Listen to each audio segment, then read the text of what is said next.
Hi, you guys. Happy Thursday.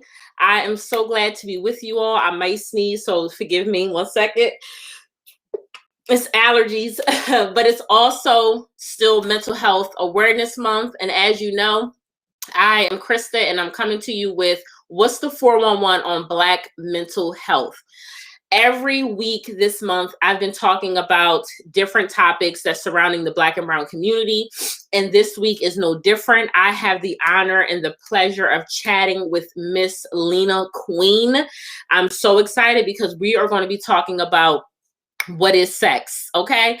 I'm so excited about this. So for those of you who are watching and will tune in, please share this chat. Please share this live. We want everybody to be a part of this, to ask questions. Also, just letting you know that if you are looking for a provider, looking for a Black or Brown provider, you can visit the Black Brown Delaware Therapist Directory at www.blackbrowndelawaretherapist.com. So without further ado, I'm going to bring my girl, Miss Lena. Hello, beautiful humans. Hi, and I'm going to share this right now. I did tag you, so I'm going to just share this really quick. But Miss Lena, yes, I'm happy to be chatting with you. I'm so excited. Thank you for having me, and please call me Queen. Ms. Lena is like how I sign the paperwork. Queen is how I show up. Yes, ma'am. yes, I love it. So, Miss Queen, just Queen, child, just Queen. No mess. We good. Intro, because I'm ready to get into tonight's topic. Right. Yeah. So like a quick intro, and I'm gonna do an intro. So one, I grew up here in Delaware. Awesome. Right. I am 2-time graduate of Delaware State University, right? Bachelor's and master's of social work, right? Right. All right, go Hornets. I am also a graduate of Widener University, where I received my sex therapy training. And a transformational life coach and a psychedelic coach. So I also talk about plant medicine and advocacy of plant medicine, and not just cannabis. So like that is like the professional stuff, and like how I bring that in is like I'm a person who is in their healing. I came out and more or less invited people into my space at the age of 40. While like my daughter knew, and like close friends knew, like people knew, like I knew what was really important. The one thing I didn't see in Delaware was like queer Black folks being out, just living their life. So I made sure it became more important to make that part of the intro, right? Because what I always tell folks is like my Blackness and my queerness inform everything that I do. And what we're going to talk about today is like how they're integrated. They're not separate. Yes. They're not separate. So yes, let's get into the conversation. Okay. Yeah. I own Journey Wellness and Consulting Group. We are going to talk more about that as conversation goes on. And just recently launched a teaching institute, the Whole Self Healing Institute. And finally, so I have 3 orgs: Journey Wellness and Consulting, the Whole Self Healing Institute, and the Newcastle County Youth Pride Festival, which I acquired last year. So we are a social action nonprofit organization that focuses on queer youth here in Delaware. Awesome. And Queen is on her practice is located on the Black Brown Delaware Therapist Directory. Absolutely. I will drop all that info towards the end. So let's get into this. So yes. Is sexuality? So good question. Sexuality is all of who we are. I think a lot of times I tell people like, oh, I specialize in sexuality and gender. And they immediately go to LGBTQ sexuality. And I'm like, I specialize in sexuality and gender. So that's queer and non-queer sexuality. Sexuality is all of who we are. It is who we're attracted to. It is our gender. It is how we get dressed, our gender presentation. It's our relationship to pleasure, power, and pain. Our sexuality is our embodiment. It's all of who we are. It's different from sexual orientation, who we are attracted to, right? Who turns us on, right? It is different from being sexual for the intent of pleasure, for sexual pleasure. It is different than sex, right? Sex being, right, our biology, our genetic makeup, our chromosomes. It's different than gender, right? Though gender, sex, and sexual are components of our sexuality, but our sexuality is all of who we are. I like that explanation because I don't know if I've heard it like that before. No, we're not taught like that, right? I talk about like that before. I talk about societal and sexual socialization, which really we come from this very sex shaming, sex negative perspective. Being of African American descent, what really became important to me was unpacking the generational and the ancestral sexual shame that was always attached to Blackness. Right. So for me, it was like in my own healing journey, I had to unpack the anti-Blackness and the sex shame that was aligned together. We're not taught that in school, right? We're not taught that in our education. Comprehensive sex education is not existent. Only a few states require medically accurate sex education, let alone comprehensive sex education. And Delaware is one that says, yes, it should be taught that way, but doesn't have any reinforcement on it being taught that way. It's only the basics. And it's wrong. How about the basics? How about I have the pleasure of teaching at Golden Beacon College and their human sexuality course. And the one thing, I ask my students is, how did you learn about sexuality? And the list goes on, older cousins or siblings or porn. They hear it from outside of the home, right? And hearing it outside of even at school, like 8th grade sex education, but it's not positive. It's not positive, and some inaccurate. It's just inaccurate. So I want to ask you this now.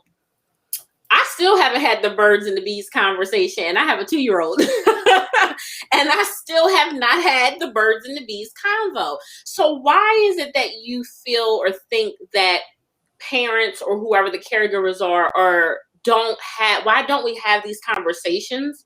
And or why are we, I don't want to say ashamed, but like, why is it such hesitant? Yeah. Hesitant to have these conversations? Well, one, we're talking about birds and bees. What does birds and bees have to do with human sexuality? Right? I think also too, we haven't been taught that there's age appropriate sexual education. We as adults have a tendency to sexualize. We're already sexualized. We already think of things in this very sexual manner. So we have a tendency to do that with children. So we're not taught. Part of comprehensive sex education is being taught and learning that there's age appropriate sex education. Teaching your 2-year-old like boundaries, like they can say no, right? It's their body. They don't have to give people a hug. Teaching your 2-year-old all the parts of their bodies using medical terms, right? For their genitalia, secondary sex characteristics. So I think it's about us not knowing that age appropriate information is available and we have the ability to use it. Right. So without this stigma leads to fear. Yes. Stigma leads to fear. We're scared of saying the wrong things. We're scared of doing the wrong things. Instead of trusting ourselves to be able to acquire the information we need to give our loved ones. And the thing is too, like when you said stigma leads to fear, well, that fear, more than likely, whatever your fear is probably going to happen because you didn't have the appropriate conversations. So the thing that you're trying to avoid may more than likely happen later on. Absolutely. Absolutely. There are countries who have progressive sex education that start in kindergarten and show that they have 6 times less teen pregnancy than we do in the US. Right? It's because it's destigmatized. When you give people it's very interesting that we always talk about being an educated consumer, right? We want to educate ourselves about the things that we purchase, but we don't educate ourselves about our bodies and our relationships, right? How does that education go? It's very interesting that we want healthy, pleasurable sexy relationships, and we're not talking about how to attain them. You dropped a whole lot in just 10 minutes. I know. Already, What I you do. a whole bunch. If I had like little bomb sounds, I would drop those. So let me ask you this. I want you to define gender. What does that mean? Because there we have a lot now. We have a lot to understand. We have a lot of terms, and so just what does that do? So first, I want people to understand that whatever information that I do give, they are responsible to again making sure they get more information. Two, because what ends up happening is it's unrealistic to ask someone to be like, I'm going to give definitions, but I think a lot of times people want me to make it make sense to them, and that part is not my responsibility, right? Like my responsibility is to share information so that way people can make informed choices. Because navigating with sexuality and gender, it is such a heart-centered topic. Gender is attitudes, thoughts, and beliefs about one's person based on societal assignment, Okay. right? We have been taught that gender equals genitals, right? But what we have not been taught is that the human body has the ability to have a combination of genitalia that a person can be born with. 1 in every 20 individuals is born intersex. So whether they look feminine or masculine, androgynous, right? A lot of folks, 1 in 20. Think about redheads. 1 in 20 individuals is a redhead. So gender is about our thoughts, attitudes, and beliefs based on how we see ourselves and then what society says that gender means. Gender is something that's cultural, tongue-tied, and something that is also self-defined and self-determined. This becomes very much so a passion topic, right? When we start to talk about people who do not fit gender norms. I identify as both as a femme, someone who leans into femininity, and I also identify as someone who is agender, someone who doesn't identify as man or woman. That's why, right? Well, right. I don't identify as either, right, or anything in between. I am just queen. I think a lot of times people who knew me don't understand me now, right? And you see that in reference to how, even as professionals, we're making space for children, for adults who are navigating their gender, and because we don't understand, we don't make room. So you ask for one definition, but without context, without affirmative, compassionate understanding about how I give these things, it could be used to weaponize communities, right? 76% of students in the state of Delaware have heard some type of homophobic or transphobic remarks. 94% students of color have heard racist, homophobic, and transphobic remarks. It's important that when we have conversations like this, we are going to talk about the fun stuff, because this is also Masturbation Month. Right? We can talk about the fun. The fun stuff is there, but I always think about, when I think about sexuality and gender, is how can we lean into the fun stuff if we don't understand who we are? Absolutely. I liked what you said as far as especially with the vulnerable communities, right? Yes. First thought, I do a lot of work with teenagers, and understanding what sexuality is, gender is, how they identify, has been a big topic with many of the teens that I work with, right? Absolutely. With people that are watching and that will watch, especially parents, even teachers, whoever, right? If you come in contact with especially teens, what piece of advice that can you give them for the vulnerable populations, especially with teenagers that are trying to find who they are, who they identify with? One, normalize that we are all in a place and space where we're trying to find who we are, right? that their journey is no different than their journey is no different in self-discovery as a heterosexual cisgender child. Their journey is more complicated because people around them don't understand. I like right? that. It is not our children who don't know who they are. It is the adults around him who don't agree with what the children say who they are. And they don't understand. Sometimes they shut it down because they don't understand it. Right. And do you have to understand to be compassionate with someone who's struggling? Do you have to understand to be affirmative with someone who is struggling? Right. So that would be the one thing. Be affirmative. Be compassionate. Right. If self-compassion activates empathy. We can't talk about all the wonderful things we hear about Dr. Brene Brown uses, and we can't talk about all the things that Tiana Burke uses. We can't talk about all these wonderful things and not use them when they're most needed. Is it okay if teenagers or kids or what have you come to their parents, is it okay for the parents to just ask questions? It absolutely is. It absolutely is. I've non-judgmental, but doing it right. I think that's very, very important.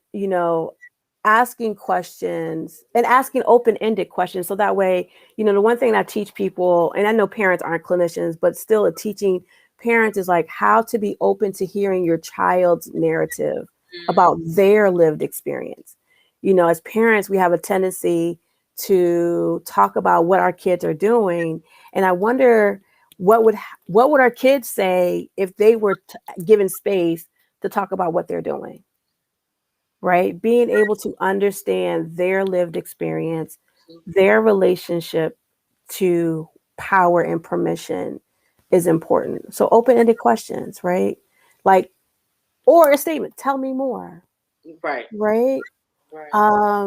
When did you first have these feelings? Right? How can I support you? Start there. Absolutely. Start there. More gems. I love it. I love it. Miss Queen, as far as sex and sexual, that can be, I think, confusing for some, right? What Absolutely. Is between sex and sexual? So while sex can be used as an abbreviated term for sexual, they are not always the same. The one thing that I always talk to folks about is like making sure that we understand just because we use the same words don't mean we mean the same things, right?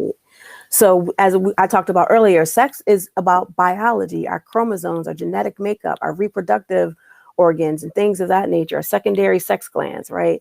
Like it is more that sexual is the feeling of sensual pleasure for the act of being sexual, to engage in sexual activity.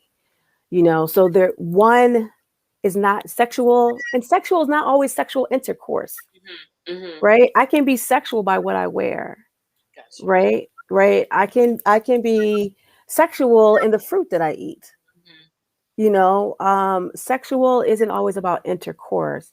It is about the sensation of seeking sensual pleasure for the purpose of sexual activities.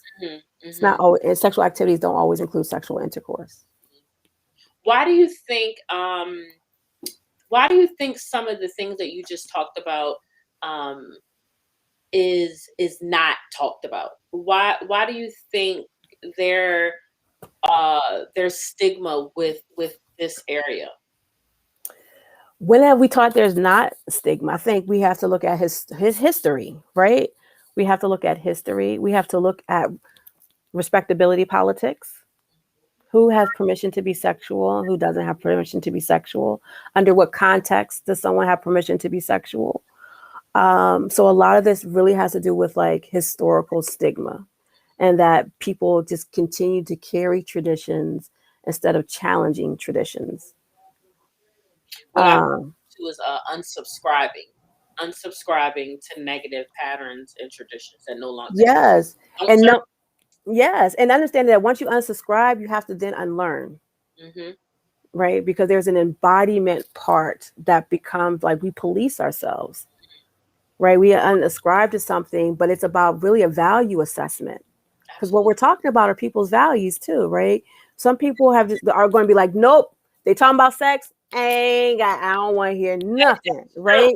Somebody's gonna be like, oh, she lost me when she was talking about gender. There's so many things about how people's values inform how they show up to have conversations like these. So it's all fun and games while people want to introduce me and be like, that's my friend, she's a sex therapist, that's my friend, she's a sexologist, and partners be like, well, I don't have an issue with that problem, and I'll be like, bruh, we don't want to have that conversation. But not even just that. Who said we were talking about anybody's performance? She was just telling you what I did for a living, right? So I think there's so much stigma around sexualness and sexuality that people absolutely shut down. They absolutely shut down, and there's so much shame to unpack.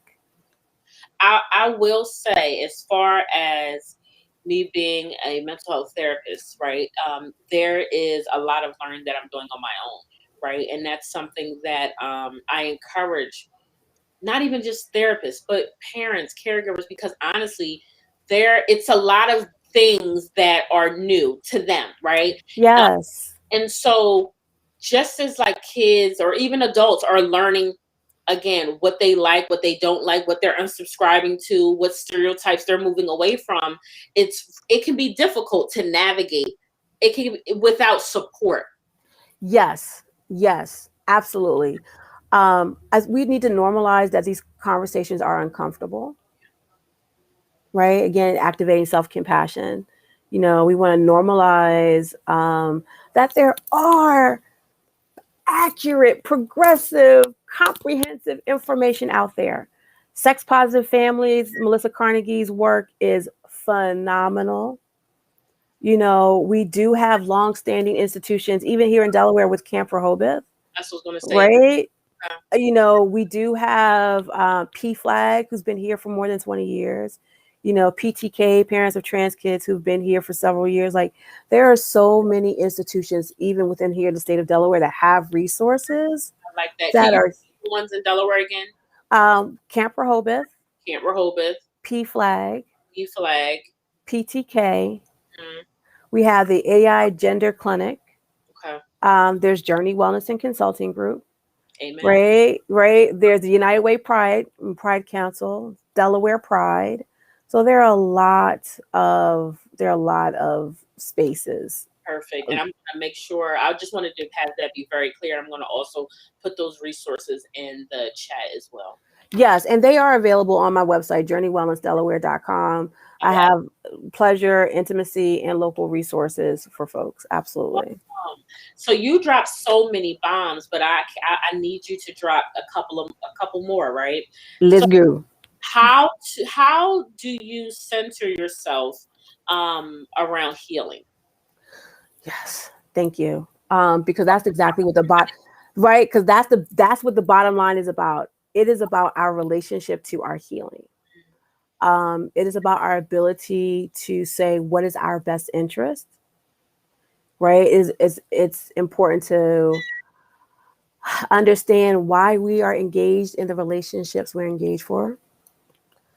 So centering yourself is about understanding your core wounds, your core needs, and your core desires. And how do you protect, cleanse, and replenish your energy to make sure you stay whole? Right? So centering ourselves is activating self-compassion, creating boundaries, honoring our mind and body relationship, and having a relationship with pleasure, power, and pain that is for our betterment. That was a lot. Because healing is a lot. Right? Healing is a lot. Complex too. It is. I always say healing is layered. It's not linear.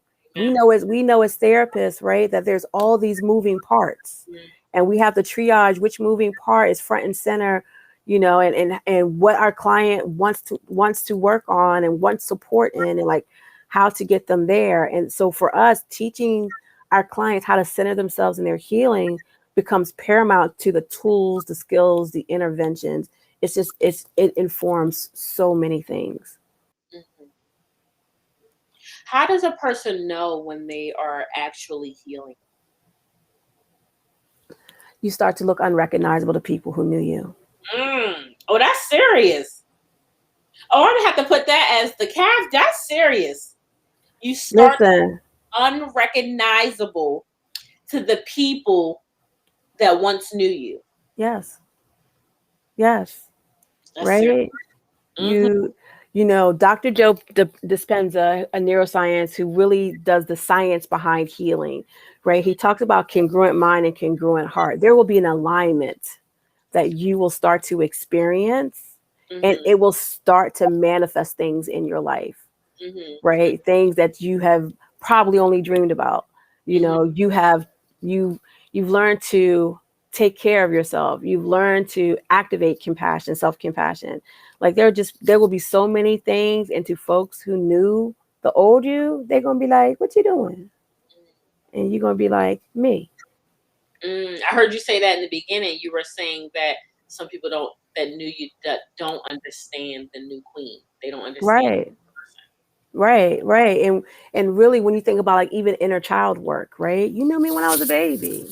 You know, when I was a baby when I was going through those things and trying to discover self. And, you know, I started with the question in my own healing, who am I? Mm, And what people don't understand, people have a tendency, and Billy Porter just talked about this, people have a tendency to think that with queer folks particularly, the first thing they do is take away our relationship with God. And mm, everything I do is rooted in my relationship with God. And answering that question had to be about who was I in relationship to the divine. mm, And like that propelled, and that still continues to be the undercurrent of my journey. I think because it doesn't look like other people's stuff, right? Other people's relationship with God, then people assume that centering our healing for queer folks particularly, that we don't have God with us. absolutely. um you know, and one of the reasons why I created ICBT and somatic sex therapy was to reclaim our spirituality, to reclaim that sexuality and spirituality are two sides of the same coin. So when we're talking about healing ourselves and that and centering ourselves in our healing, it is about what is our relationship to those hard things, those uncomfortable things, and being true to ourselves about that. I love that. I love that. I like how you said it's on this basically two sides of the same coin. It is. It absolutely is. Separate. It's almost kind of like how when people say, "Well, you don't need therapy, you can pray," and it's like, well, why do we have to separate the two? God, Absolutely. Why can it not be both? Why God can it not have? He made therapists, or I I'm wouldn't, just saying. or I wouldn't be here. So why I'm does it have to be separate? it right. And I think also too, right, for African American folks and for folks of the African diaspora to reclaim African tradition religions, right? You see an insurgence and awareness and increasedness of like unpacking anti-blackness and saying even in that relationship is like, I want to know God and I want to know all about God and really being able to reclaim hoodoo and Ifa and reclaim African tradition religions has also been very much so a part of this journey. It doesn't mean that people are not um, people's relationship with Christianity is somehow something as a rejection of, but really an expansion of. I really love Pastor Bay Yvonne Briggs, who really talks about decolonizing Christianity to reclaim Christianity for Black folks to be like, this is our relation. This has always been our relationship to God. Absolutely. And so it does become important about asking that question, which is really much so a sixth energy center. I do a lot of energy center work. So transpersonal strategies and awareness, but really understanding like who are we to spirit, who are we to the divine, and being able to find space for that. You know, as therapists, we're taught to stay away from that, but we're also not taught, as a scholar, what I do know is the things that were stolen from us were repackaged. Right. And like and so part of my work and my dissertation work and my independent scholar work is being able to reclaim spirituality that Because they're two sides of the same coin. You know, it's as equally important as our sexualness, our Absolutely. spirituality. Dropped so much. I mean, whoever watches it, you have to watch the whole thing so you don't miss any of these gems that you just dropped. Thank you. I appreciate it. Well, I'm so grateful that you had time in your schedule to chat with me. Now, people are going to say, "Well, how do I find Queen? How do I schedule with her?" Because this is what they do after I have. So yeah. How do people find you? Are you accepting new clients? I am not accepting new clients, but the practice is. So everybody that the team at Journey Wellness is very much so affirmative, compassionate therapists who understand and are learning more about sexuality and gender. So JourneyWellnessDelaware.com is where the practice is located, and you can go under team to find to match therapeutically with a therapist. We normally say the first 3 sessions are like that therapeutic match, after the first consultation, right? I also have SisterSexologist.com, so I'm moving more into group work. So we'll start seeing more like wellness workshops, sexual wellness workshops, really post-traumatic growth, right? Burnout, fatigue, pandemic fatigue. So Sister Sexologist on all social media, Twitter, Instagram, and then SisterSexologist.com. Yes. So I'll be moving more towards group work, and then centeringourselves.org for the Teaching Institute. And that will be more to help teach professionals, right, how to expand their understanding of sexuality and gender. I have an adult sex ed salon coming this summer. So for professionals. I'm excited. Well, we can work on another little training for some professionals. So I love it. Yes. I'm so intrigued, and I'm just want to continue to learn, especially because of my teens. It's really my teens that I just it's important. Oh Lord, it's important. It's rough, and so it is. I make sure not only I ask the right questions. That's not an issue, but it's more so I just want to make sure that they know that they have somebody that's in their corner, that supports them, that's affirming, that's supportive, all the above. And then not even just that, it's really the parent piece of how to help parents also be on that same wave. Absolutely. So sexpositivefamilies.com, I absolutely would recommend our parents and families do visit that website. Melissa has an absolutely amazing webinars and things of that nature that are very affordable, $25 or so. So there are resources, and then from that she has a resource page, Amaze Junior, Scarlet Teen. There's so many resources to help parents navigate sexuality and gender for their children. And for themselves and for us. There's stuff out there for us grown folks too. Yes. So absolutely, positively, I can't wait to continue to engage more in this because it's about time. We need to. Listen, we need to. I'm trying to keep the movement going. Yes. Now, your personal information, can they just find you at your practice? Or do you have Facebook, maybe a business page or anything? We do have Facebook, a Journey Wellness Delaware Facebook page. So yes, Journey Wellness, we have a Facebook page. And then again, too, I would say go to JourneyWellnessDelaware.com. Awesome. Well, thank you so much, Miss Queen. Hold on. We'll do a quick extra real quick. I can be right with you. Absolutely. You guys, oh my goodness, I love Queen, not Miss Queen, just Queen. She dropped so many gems. I'm going to highlight some of those. The main thing that I took away is, how do you know when you're healing? And what she said was, when you start to look unrecognizable to the people that once knew you. I mean, that gave me goosebumps, and I love that. So I'm going to highlight some of those gems that she dropped, in addition to how to contact her and be able to not just reach her specifically if you're looking for a provider, but some therapists that are also at her practice. Once again, you guys, this is still May. I am going to finish up with What's the 411 on Black mental health on Sunday. I have another topic I'm talking about, which is self-care.